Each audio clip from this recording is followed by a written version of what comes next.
بعد فأعوذ بالله السميع العليم من الشيطان الرجيم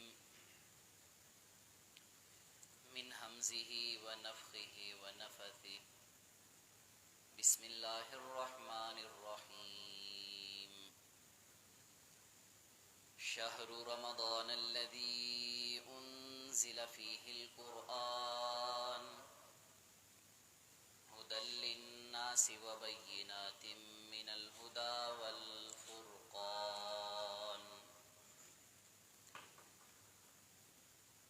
واجب الاحترام بزرگوں، قابل قدر نوجوان بھائیوں، معززات مکرمات اسلامی ماؤں اور بہنوں، رمضان المبارک کا الحمدللہ دوسرا دن ہے، اور ہم میں سے ہر انسان یہ چاہتا ہے کہ اس کا رمضان اچھا گزرے، بہترین گزرے، اور وہ اپنے رمضان سے فائدہ حاصل کر سکے.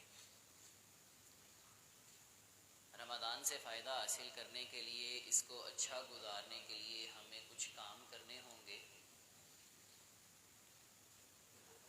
ان کاموں میں سے ایک کام لوگوں کے ساتھ اپنی دلی رنجشیں، ناراضگیاں ختم کرنا ہوں گی.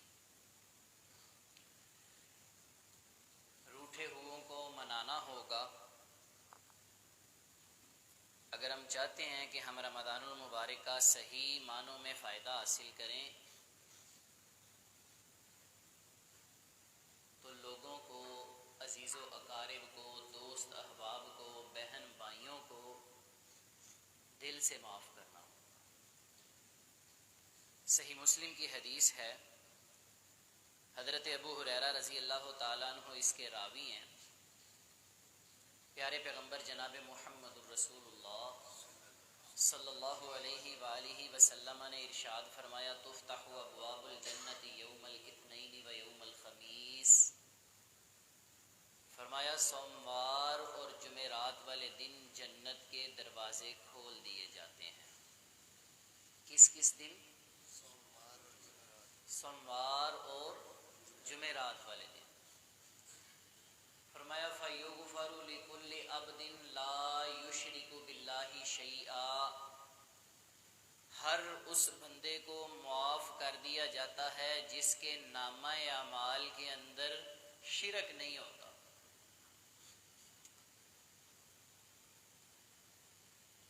اور آگے آپ علیہ الصلوۃ والسلام نے فرمایا: اِلَّا رَجُلًا كَانَتْ بَيْنَهُ وَبَيْنَ أَخِيهِ شَحْنَاء.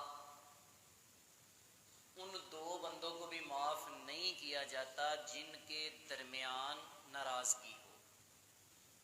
بَيْنَهُ وَبَيْنَ أَخِيهِ، ایک بندہ ہے، ساتھ اس کا دوست ہے، بھائی ہے، رشتہ دار ہے، کوئی بھی ملنے والا ہے، اس کے ساتھ اس کی دلی ناراضگی ہے. فرمایا اس کو بھی معاف نہیں کیا جاتا. فَيُقَالُ، اللہ کی طرف سے منادی کرنے والا، اعلان کرنے والا اعلان کرتا ہے: انذروا هذین حتی یصطلحا. ان دونوں کو مہلت دے دو حتیٰ کہ یہ دونوں صلح کر لیں. حدیث پاک میں نبی علیہ السلام نے 3 مرتبہ یہ الفاظ دہرائے: انذروا هذین حتی یصطلحا. ان دونوں کو مہلت دے دو حتیٰ کہ یہ دونوں صلح کر لیں. سامعین محترم، اللہ رب رحمان ہر جمعرات اور سوموار والے دن لوگوں کے اعمال کو قبول کرتے ہیں، انہیں معاف کیا جاتا ہے. ہاں، مشرک کو معافی نہیں ملے گی. جو اللہ کی ذات کے اندر، اس کی صفات کے اندر، اس کی عبادت کے اندر شرک کرتا ہے، اللہ رب رحمان اسے معاف نہیں کریں گے. اور اس کے ساتھ ساتھ جو بندہ کسی مسلمان بہن بھائی سے، اپنے عزیز و اقارب رشتہ دار سے ناراض ہے، اللہ اسے بھی معاف نہیں کرتے. اس کے لیے اعلان ہے کہ اس کو مہلت دے دو حتیٰ کہ یہ صلح کر لے. تو اس لیے اگر ہم چاہتے ہیں کہ رمضان المبارک سے صحیح معنوں میں فائدہ حاصل کریں، تو ہمیں اپنے روٹھے ہوئوں کو منانا ہوگا. اللہ عمل کرنے کی توفیق عطا فرمائے. اور کام رمضان المبارک کا کما حقہ فائدہ حاصل کرنے کے لیے اس کی راتوں کا قیام کیا جائے۔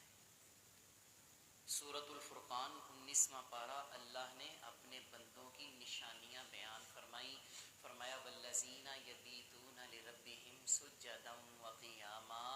رحمان کے بندے، اللہ کے بندے وہ لوگ ہوتے ہیں جن کی راتیں سجدہ کرتے ہوئے، لمبے لمبے قیام کرتے ہوئے گزرتی ہیں۔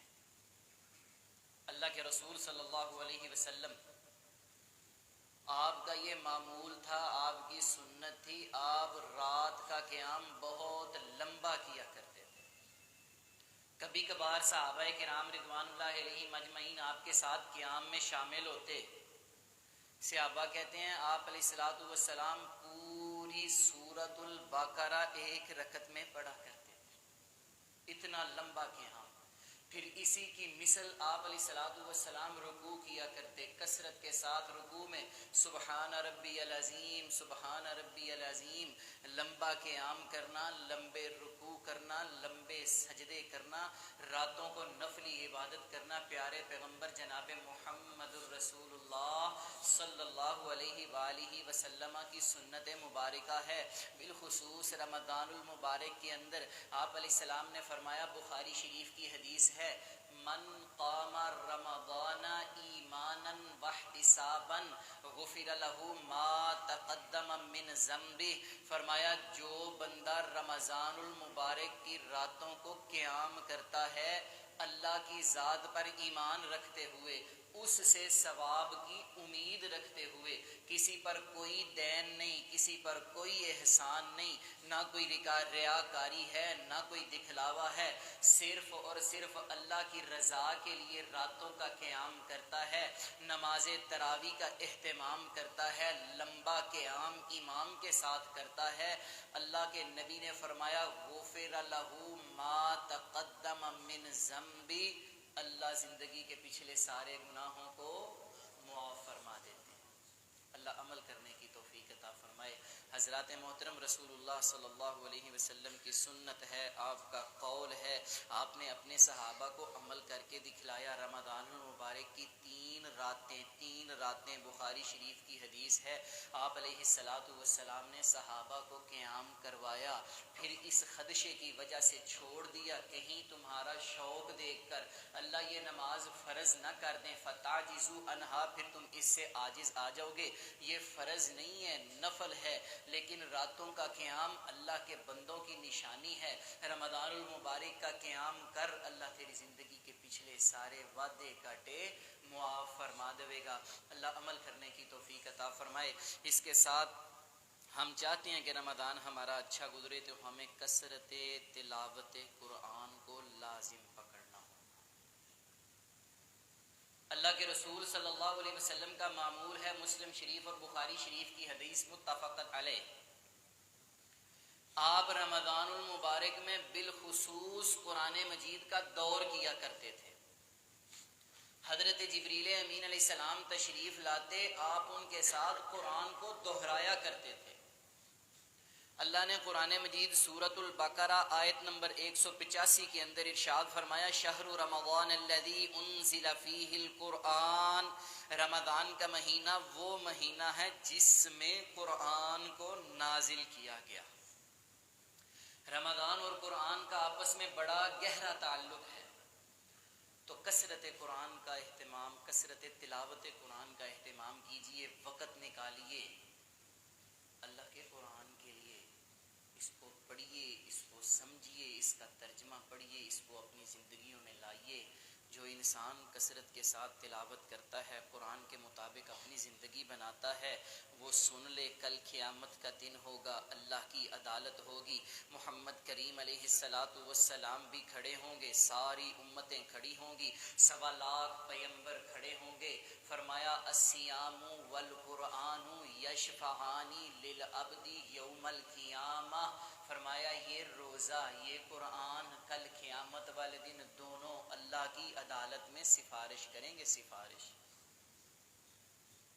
یقول القرآن، قرآن کہے گا اے ربی، اے میرے رب، منعتہ النوم، اللہ میں نے اسے نیند سے روکا۔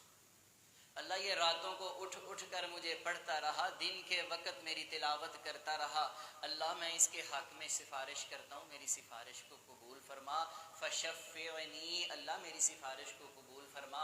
سامعین محترم، اللہ قرآن کی سفارش کو قبول فرمائیں گے۔ فیقول الصیام، روزہ کہے گا اے ربی، اے میرے رب، انی منعت الطعام والشہوات بالنہار، فرمایا میں اس کو کھانے پینے سے میں نے روکا، دن کے وقت نفسانی خواہشات سے روکا، جو اس کی فطری خواہشات تھیں ان سے بھی روکا، جو اس کے لیے جائز تھیں ان سے بھی روکا، اللہ یہ روکا رہا، اللہ اس نے میرا احترام کیا، اللہ میں اس کے حق میں سفارش کرتا ہوں، قبول فرما۔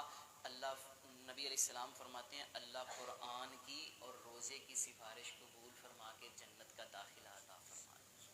تو سامعین محترم، کثرت کے ساتھ روزے میں قرآن مجید کی تلاوت کیجئے، راتوں کو اللہ کا قیام کیجئے۔ چوتھا کام، رمضان المبارک کے اندر اگر ہم چاہتے ہیں ہمارا رمضان بہترین گزرے تو دل کھول کر صدقہ و خیرات کیجئے۔